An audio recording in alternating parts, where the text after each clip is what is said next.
छठी मैया बुलावे छठी मैया।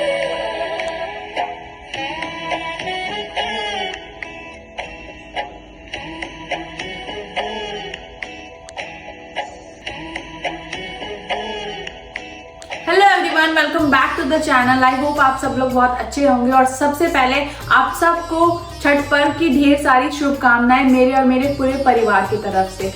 तो आज है छठ का सुबह वाला अर्घ इंडिया में, तो मैं तैयार हुई हूँ और अभी थोड़ी देर में शाम हो जाएगी, तब वहाँ पे अर्घ का टाइम होगा। तो हम लोग यहाँ यूएस में हैं, तो बस यही कर सकते हैं कि तैयार होकर और वीडियो कॉल पे दर्शन कर लेते हैं।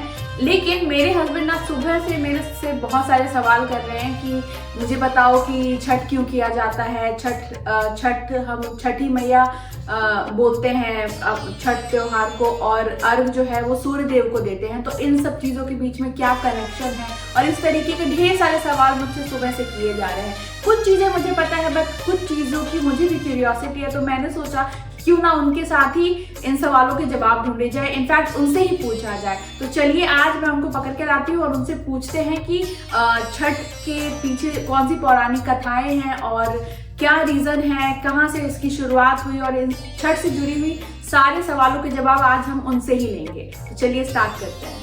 स्वागत है आपका हमारे चैनल अमेरिका की दुनिया come for fun and footwork में।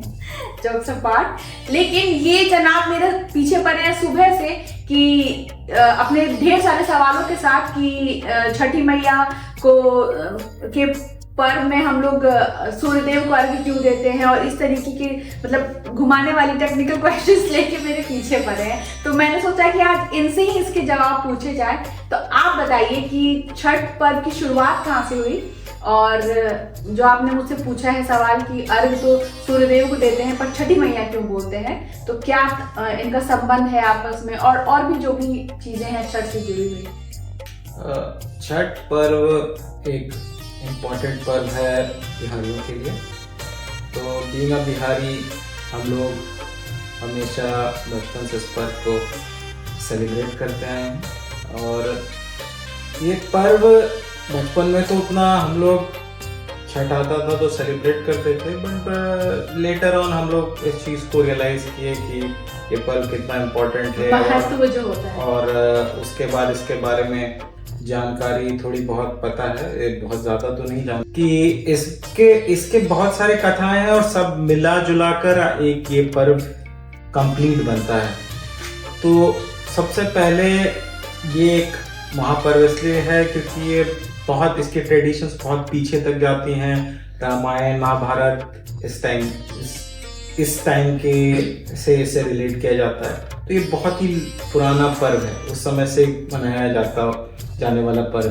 तो आपका ये कहना है कि छठ पर्व को रामायण और महाभारत के टाइम से मनाया जा रहा है। यस, तो ये कहानी शुरू होती है जब भगवान श्री राम लौटे थे अयोध्या आफ्टर वनवास, और वो विजय होकर लौटे थे। तो रावण वध के पाप से मुक्ति के लिए उन्होंने मुग्दल ऋषि से परामर्श लिया और उन्होंने सजेस्ट किया कि आप ये राजसूय यज्ञ करें, और इसके लिए उन्होंने माता सीता को गंगा जल देकर और उन्होंने 6 दिन के लिए इस व्रत को किया, और 7वें दिन जाकर उन्होंने सूर्य को अर्घ देकर इस व्रत की समापन किया।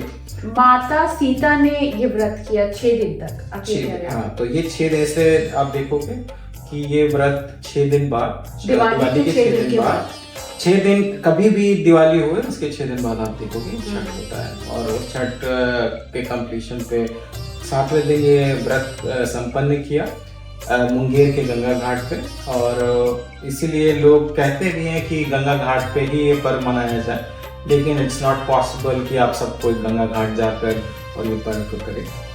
तो एक ये जो 6 दिन बाद होता है दिवाली से, तो ये वहाँ से आया, मतलब ये जो सेलिब्रेशन 6 दिन बाद होता है, ये सेलिब्रेशन रामायण से जुड़ा हुआ है। आगे आप लोग महाभारत में भी इसका जिक्र करते हैं क्योंकि कर्ण सूर्यपुत्र थे और उन्होंने काफी विद्याएं प्राप्त की थी उनसे। मैंने सुना है कि वो भी सूर्य को पानी में खड़े होकर अर्घ दिया करते थे। हाँ, तो वो तो ऑब्वियसली वेल नोन फैक्ट है, बट वो सूर्य देव की पूजा करते थे। और उस दौरान द्रौपदी ने भी इस व्रत को किया था, जिससे उनकी उन्होंने जो साम्राज्य जुए में गंवा दिया था उसको पाने के लिए, पांडवों ने जो गंवा दिया था, तो द्रौपदी ने उसके लिए व्रत किया था ताकि वो वापस वो पा सके। और इस व्रत के संपन्न होने के बाद उन्होंने, आपको पता ही है कि महाभारत एक लेजेंड है, तो उन्होंने इस चीज को प्राप्त किया। अब तीसरी जो व्रत कथा है वो यूजुअली इसकी मतलब पौराणिक कथाओं में से एक है जो लोग व्रत कथा में भी सुनते हैं। और ये कथा है आपकी जो राजा प्रियव्रत की, और ये उनको संतान नहीं हो रही थी, तो उन्होंने एक ऋषि कश्यप ऋषि से परामर्श लिया। तो उन्होंने एक सूर्य देव की उपासना करने का और व्रत करने का उन्होंने बताया।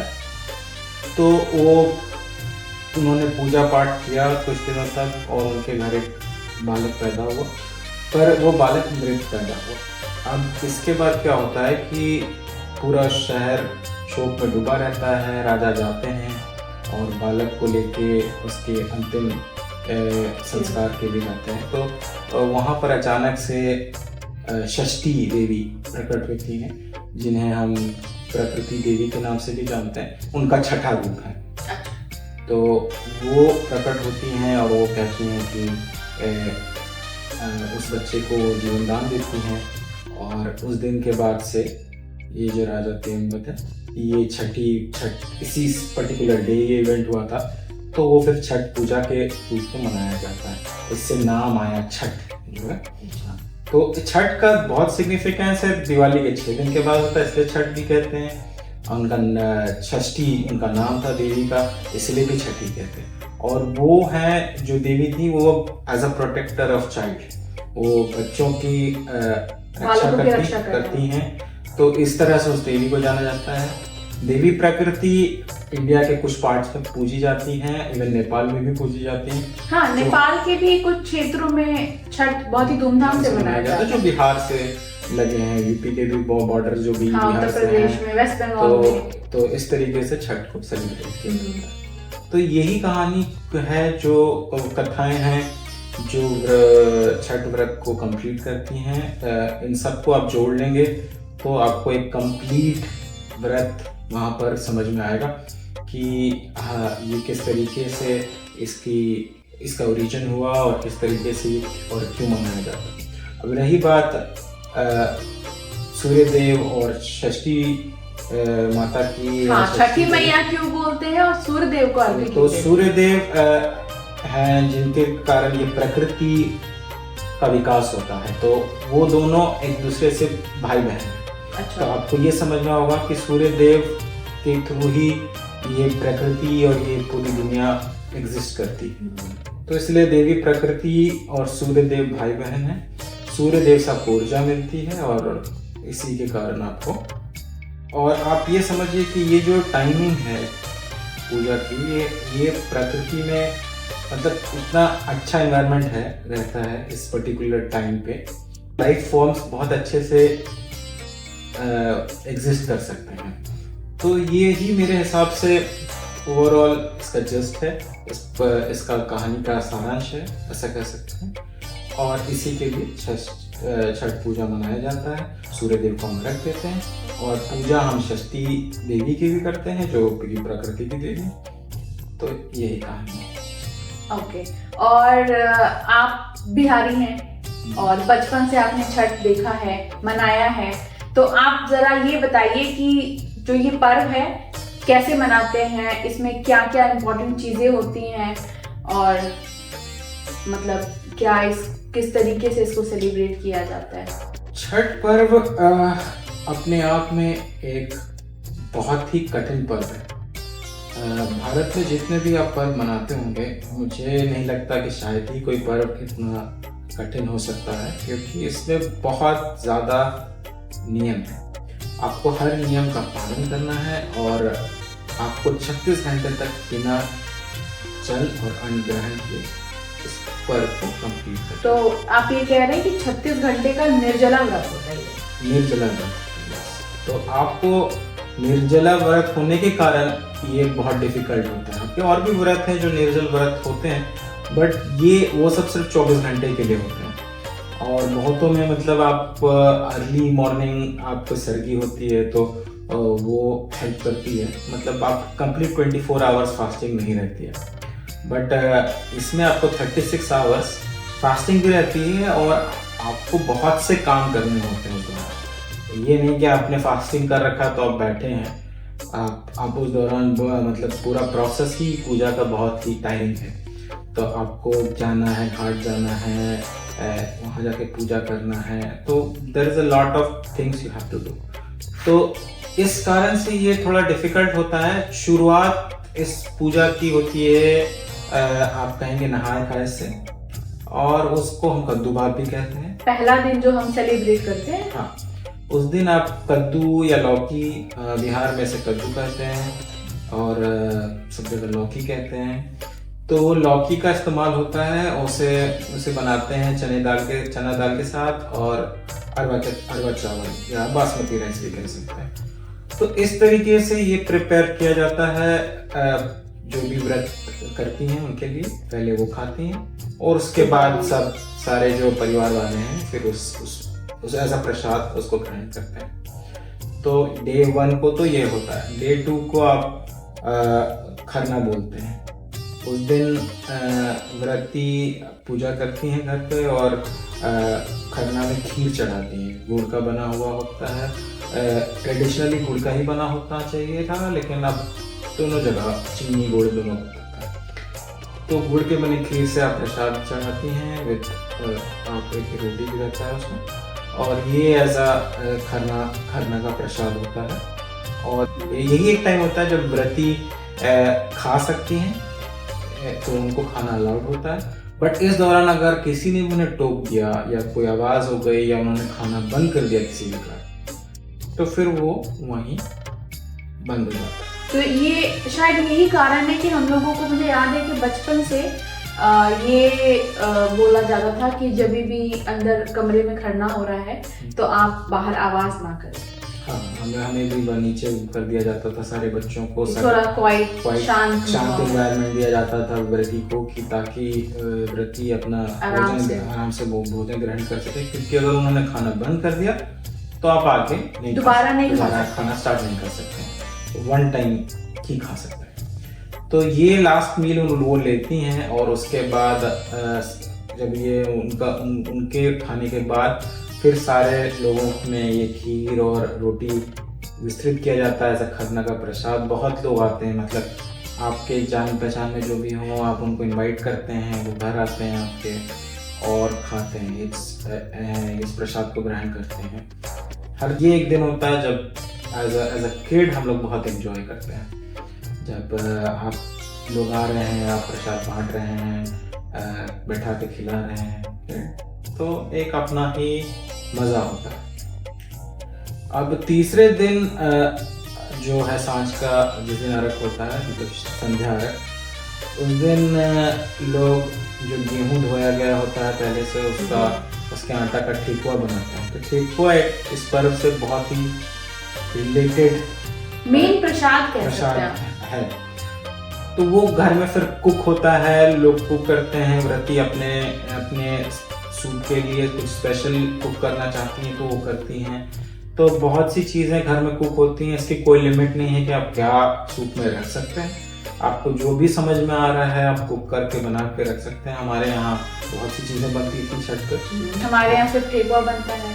तो ये इंडिविजुअल टू इंडिविजुअल वेरी करता है। बट उसमें नींबू होता है बड़ा, जिसको हम लोग गागर नींबू बोलते हैं, और फ्रूट्स भी बहुत सारे, फ्रूट्स जितने भी आप रख सकते हैं। तो उसमें कोई भी चावल के आटे का वो लड्डू भी बनता है।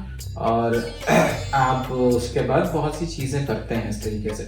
तो शाम से पहले हम लोग सुबह में उठने के बाद ये ठेकुआ मम्मी लोग कुक किया करती थी, और हम लोग जब हमारा काम घर में खत्म हो जाता था तो हम लोग कुछ पार्ट अपना बाहर कंट्रीब्यूट करते थे कि बाहर जाके सड़क साफ कर रहे हैं, कि जो व्रती हैं वो जब जाएं उस रास्ते से तो उन्हें रास्ता साफ मिले, क्योंकि आप देखोगे बहुत बार वो लोग लेट के प्रणाम करते हैं, तो वो उस पर्पज से लोग क्लीन करते थे कि व्रती को कोई तकलीफ ना हो और कोई कंकड़ उंकड़ ना रह जाए रास्ते में।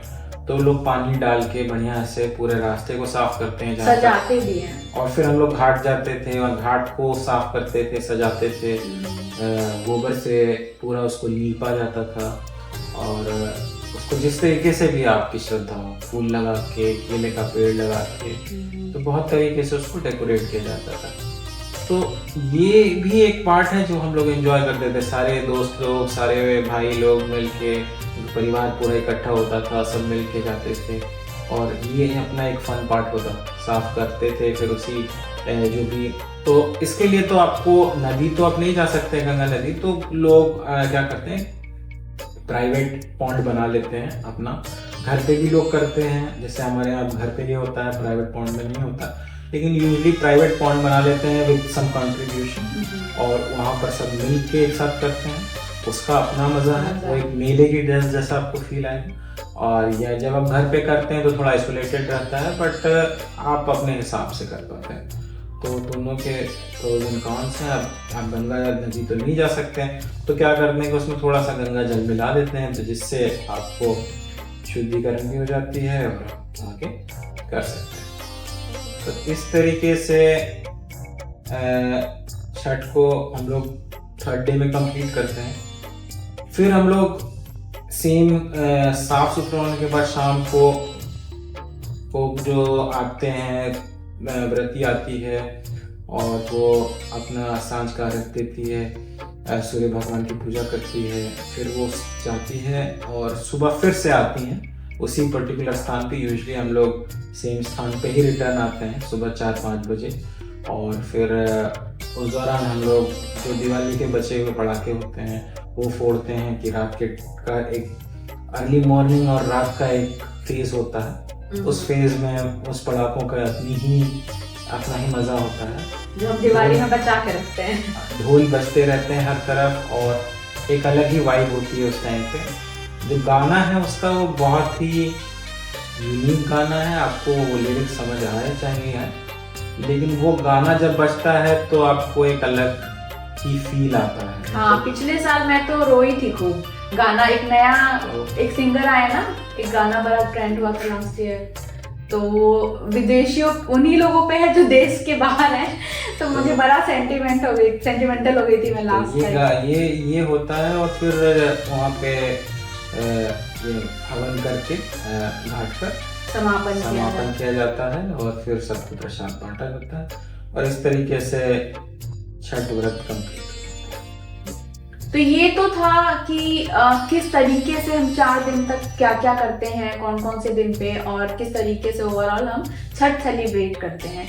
मैंने देखा है कि छठ में अब तो काफ़ी चीज़ें चेंज हो गई है, बट इनिशियली शुरुआत में हम लोग देखते थे कि जो भी छठ में चीज़ें इस्तेमाल होती हैं वो सारी चीज़ें बहुत ही नेचुरल वे से आती है, बहुत ही नेचुरल। आप देखेंगे कि पहले सूप पे जो बांस के सूप होते हैं, बांस की टोकरी होती है, उस पे लोग अपना जो है अर्घ देते हैं, उस पे लोग टोकरी पे लेके लोग घाट तक जाते हैं। इनफैक्ट चूल्हे पे खाना बनता था। तो इसके पीछे कोई स्पेसिफिक रीजन? ये चीज आपको समझना होगा कि ये भगवान प्रकृति, जो देवी प्रकृति है, उनका छठा रूप है। तो उन्हें जो भी चीज आप अर्पित कर रहे हैं ये आप नेचुरल सोर्स से आए तो ज्यादा अच्छा, क्योंकि आप प्रकृति की ही पूजा कर रहे हैं, तो आप उसमें आर्टिफिशियल मिक्स नहीं कर सकते हैं। तो इसीलिए मोस्टली चीजें जो यूज होती हैं, जो बांस के बने हुए सूप होते हैं, मिट्टी का चूल्हा होता है, ट्रेडिशनली लोग ऐसे ही करते थे। इसमें कोई भी मॉडर्नाइज थिंग का या आर्टिफिशियल थिंग का यूज नहीं करते थे। वो चाहते थे कि जितना हम नेचुरल कर सकें इस पूजा को। आप देखेंगे कि बहुत से व्रती जमीन पे भी सोते हैं इस व्रत के दौरान। आज भी हमारे घर में मम्मी जमीन पर ही सोती है। तो वो नेचुरल, जैसे आप बेड को रिमूव कर रहे हैं क्योंकि मैट्रेस नहीं यूज कर रहे हैं, तो इस तरीके से वो प्रकृति के बहुत करीब पहुंच जाने की कोशिश करते हैं कि जितना हम नेचुरल हो सकें। तो यही इस व्रत का ज़्यादा मेरे हिसाब से सिग्निफिकेंस है और रीज़न है कि क्यों हम इस तरीके की चीज़ों का इस्तेमाल करते हैं इस पूजा में। तो मेरे हिसाब से और कोई डिफरेंट नहीं है, जितना आप इको फ्रेंडली चीज़ें यूज़ करें उतना बढ़िया है। तो ये तो थी छठ की जानकारी, और यहाँ रहते हुए और कोविड में और भी बहुत सारी दिक्कतों की वजह से घर ना जा पाने का हम लोगों का अपना ही दुख होता है, नहीं? तो ये पर्व एक इम्पोर्टेंट पर्व होता है बिहारियों के लिए, क्योंकि मुझे जब से हमने होश संभाला है हम लोगों ने मोस्टली ये पर्व देखते रहे हैं। कभी हमारे घर होता था, हम लोग जब इंडिया में होते थे हम कभी मिस नहीं करते थे, तो हम लोग देखते हैं इस पर्व को। और आप इस चीज़ को, इसका जो म्यूजिक है जो बजते रहता है लाउड स्पीकर में छठ के दौरान पूरे बिहार में, अब आपको ये गाना सुनाई देता रहेगा। ये म्यूजिक ऐसा है, आप ऐसा समझ लो कि जब ये बजता है तो आपके अंदर बेचैनी सी हो जाती है, आपको लगता है कि आप कहीं चले जाओ, सीरियसली आप कहीं चले जाओ। इस टाइम पे आपको घर पे होना चाहिए। आप कहीं से इस व्याकुलता को खत्म कर लो, बट आप वो नहीं कर सकते क्योंकि आप वो नहीं वहाँ पर। ये वैसी फीलिंग देता है जैसे अगर आपने कभी देखा हो माँ आवाज़ लगा रही है और बछड़ा जाना चाहता है माँ के पास लेकिन पहुँच नहीं सकता है, तो उस तरीके का आप एक कोरिलेशन कर सकते हो कि जब ये गाना सुनाई देता है हमारे जहन में बड़ा हेल्पलेस फील होता है, तो आपको एक व्याकुलता होती है, आपको अच्छा नहीं लग रहा होता, लेकिन आपको समझ में आता है कि करे तो करे, कुछ कर नहीं सकते। तो ये उस तरीके से आप समझ सकते हैं कि ये फीलिंग आती है जब हम लोग नहीं घर होते, क्योंकि ये पर्व माँ अपने बेटे के लिए करती है, सारे बच्चों के लिए, अपने परिवार के लिए करती है।